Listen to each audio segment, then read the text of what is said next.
It's December 16th, 2019. My name's Ed Bennett. Welcome to the show. Just to update everyone on what I've been doing since the last show, I did get certified as a fraud examiner. It's a certified fraud examiner. I've been studying that stuff for years. Took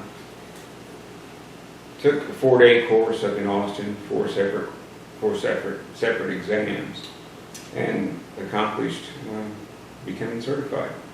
It's going to help me in the work that I do for the public, as well as the work that I do as a consultant. I've been doing fraud examinations for several decades now, on a part-time basis. It's not full-time work, but I've learned a lot. I've seen a lot of bad things. Seen a lot of people that appear to be good and aren't. It's disheartening, but somebody needs to investigate it and prosecute it, and I'm going to help with that. I've been in politics now well, I'm not really a politician. I was elected 3 years ago to the Del Mar board. I'm not a politician. I'm not there. It's not a stepping stone.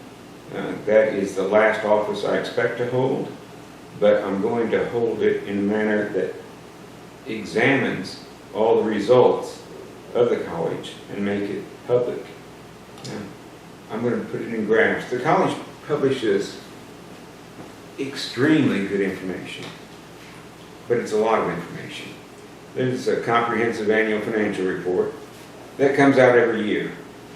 It's a couple hundred pages, maybe 130 pages or so. Facts and numbers. A lot of information in there. Most people don't read it. I read it. There's a lot of very good information. I read it and I summarize it. I put my graphs up on a Facebook page. It's Ed, Del Mar College Region. They're available to everybody. It's simply the facts summarized. Del Mar puts the facts together. They make it available to all the public. It's difficult for somebody that doesn't have the time, the education, the background, the knowledge to summarize that information or to understand it. I have all that. I've done this most of my career, 40 years or so. So it's not easy, even for me, but it's valuable, and the taxpayers need to know the information. Del Mar also publishes a statistical profile. Now, this is full of statistics. No way most people can even fathom trying to understand this. And it's about 170 pages. But it's all numbers.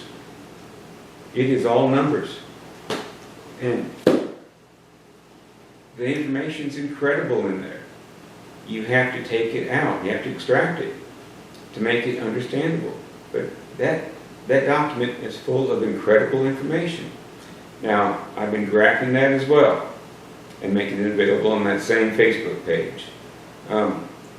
Look at those things, make comments, email me questions, because this is how the college is measured. Is the college efficient or inefficient? Well, you don't know unless you look at these numbers, these graphs, and compare them to the other 50 community colleges. Now, student enrollment, flat.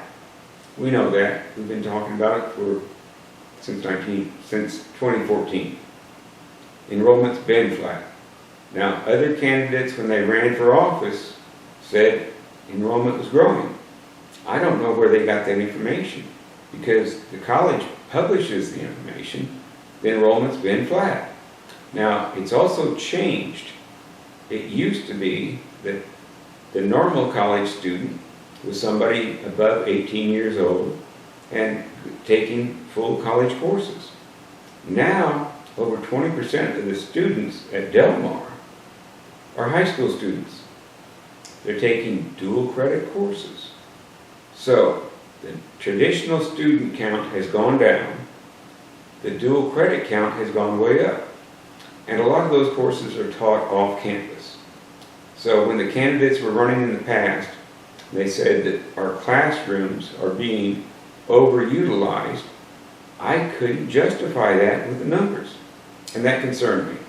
So what I'm doing is making the numbers available to the public. We have an election coming up in November, next November, and it's time that we all get educated to understand what the real facts are. We've got at least 3 candidates that are running.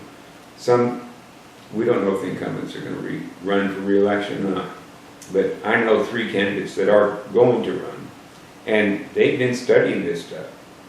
They know the facts, and they've been vocal about it. You can hear them on the radio, you can see them on Facebook, but they have the facts down. And without the facts, it's real difficult to make a good decision. So what we need to do is set the standards high and then try to overachieve them. Thank you. My name is Ed Bennett. It's December 9th, 2019. The Del Mar College organization just published their annual report. It's called the Comprehensive Annual Financial Report. And it's full of an immense amount of data. Extremely good information. But you have to dig through it to find the information. So that's what I've done. And I've got a few graphs. I'm going to post them on the video, but let me discuss these right now. The full-time student equivalent.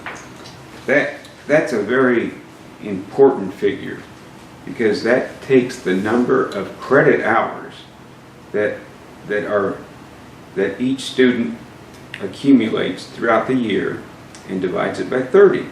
That's a standard measurement for all community colleges. Well, Del Mar, here's our trend, and again it will be posted as a slide on the video.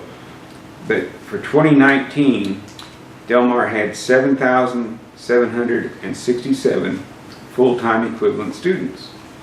Now, how's that compare to earlier years? Well, 10 years ago, in 2009, Del Mar had 7,804. So in the last decade, it has declined. Now, it's been up and down. In 2011, it went up to 8,471, but it went way down in 2015 to 7,096. Now, this is important because we have facilities to accommodate students. We're currently constructing the Southside campus to the tune of about $118 million. That's the plant and the buildings. We just finished constructing 3 buildings to the tune of about $70 million. So we built a lot of facilities in the last 3 years, yet the full-time student equivalent has declined in the last decade.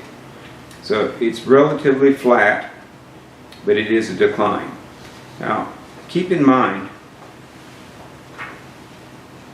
Corpus Christi has about 350,000 people. That's our tax base.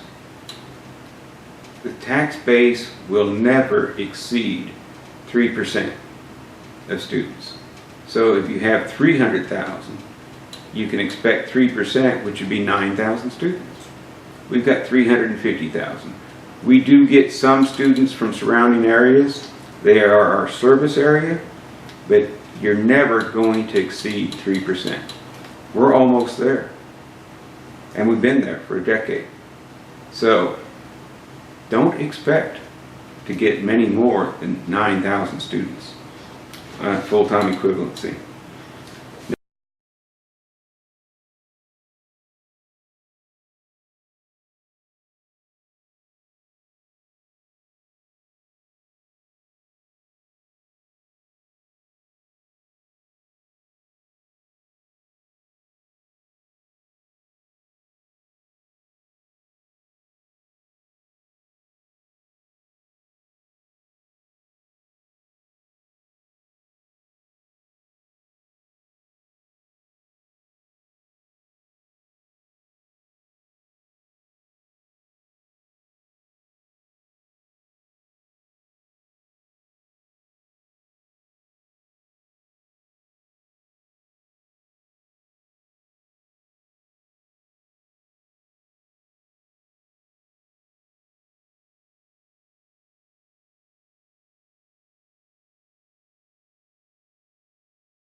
Now, the academic contact hours.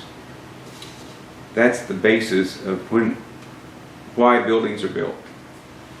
These people are in the buildings for these number of hours. In 2009, it was 3,137,000.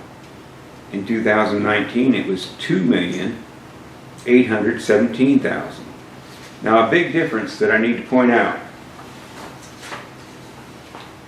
In 2009, we had less dual credit students. We had less E-line students. So our on-campus student enrollment not only has declined, but the mix between the traditional student that comes to campus and those that don't come to campus or that are high school students actually taking the classes in high school. Now, some come to campus. We have 2 schools that have high school students on campus, and they account for about 800 students. And then we have other students coming to campus. But the fact is, we've got over 20% of our students that are dual credit. And we've got another substantial amount, and I'm not sure what that figure is, that are E-line. So some of the E-line never come to class. So the mix has changed. And when the mix changes, the demand for buildings decreases. Technical contact hours.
That's a subset of the total contact hours.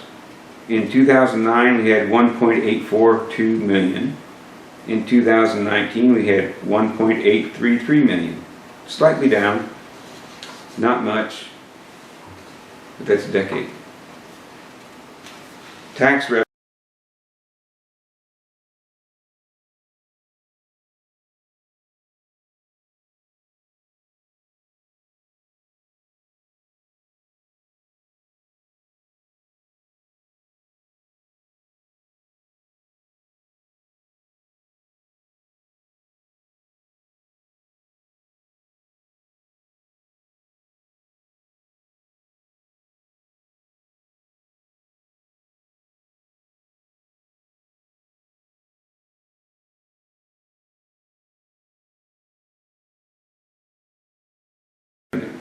That's a big one. In 2009, Del Mar had $41.3 million of tax revenue. In 2019, we had $73.1 million. Huge increase. Huge increase. Not double, but approaching double. Why is that? Yeah, that's a good question. We've been looking at this stuff. A couple of groups of people, small groups, taxpayers, people that are interested in running for the Board of Regents, we've been looking at it. The costs have been escalating way faster than the growth. Since there's no growth, the costs have been escalating. In Texas, the average cost to educate a full-time student is $11,700. At Del Mar, it's $16,340. It's out of line. These numbers are all out of line. They all exceed the normal.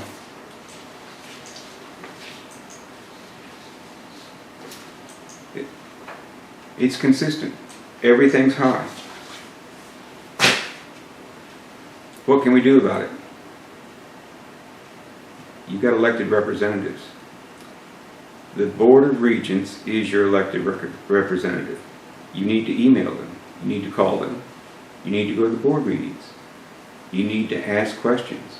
And it's important because if you look at your tax statement, your property tax statement, you'll notice that Corpus Christi Independent School District is going to be the highest one.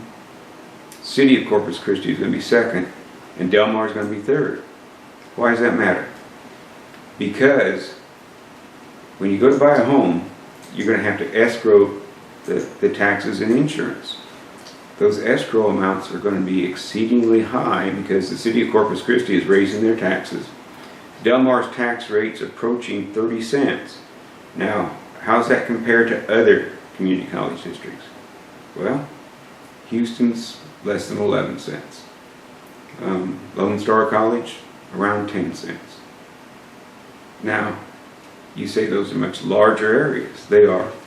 But the tax rate is not relative. The tax rate should be consistent, community college to community college. It should not expand because the area is smaller. We've got a smaller area to service, we need less facilities. They've got a larger area, they need more facilities. Facilities cost a lot of money. Keep in mind that Southside campus, for the last 3 years, we estimated it was going to cost $87.5 million. 3 bids came in. They were about $120 million. Our estimate was dramatically off. The costs have gone exceedingly high. Why is that? We were given a long explanation, 20 minutes worth of explanation at a board meeting, and the board accepted the bid. We reduced the scale of the buildings. We increased the money that we're going to spend for them. So we're still 40% over the budget. We're getting less facilities for 40% more than what we should have, or what we thought we were going to have to pay. And we had experts analyzing that. That wasn't a guess. So you need to call, you need to email, and you need to find out why. It's very expensive to run this college. Thank you.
Just after I was elected to the Del Mar College Board of Regents 3 years ago, a friend of mine who has a PhD in history called.